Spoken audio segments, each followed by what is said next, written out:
Okay, ഇന്ന് ഞാൻ പരിചയപ്പെടുത്താൻ പോകുന്നത് ഞങ്ങളുടെ പുതിയതല്ല, കുറച്ച് നാളായത് വെച്ചിട്ട് ഇത് വൈറ്റ് സപ്പോട്ട എന്ന മരമാണ്. കാണാൻ നല്ല ഭംഗിയാണ്.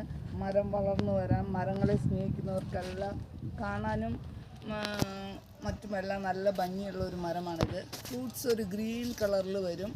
ഞങ്ങളിത് വലിയ മരമാവുമെന്ന് വിചാരിച്ചിട്ട് കുറച്ചൊക്കെ വെട്ടി നിർത്തിയിട്ട് നമ്മൾ ഒതുക്കി നിർത്തിയിരിക്കുന്നതാണ്. ഇത് പച്ച കളറിലാണ് ഇതിൻ്റെ ഫ്രൂട്ട്. രുചി അത്ര വലിയ ടേസ്റ്റ് ഇല്ല. നമുക്ക് മരങ്ങളെ സ്നേഹിക്കുന്നവർക്ക്, പുതിയ വെറൈറ്റി സ്നേഹിക്കുന്നവർക്ക് ഉപയോഗിക്കാൻ, സെലക്ട് ചെയ്യാൻ പറ്റുന്ന ഒരു മരമാണ് ഈ വൈറ്റ് സപ്പോട്ട.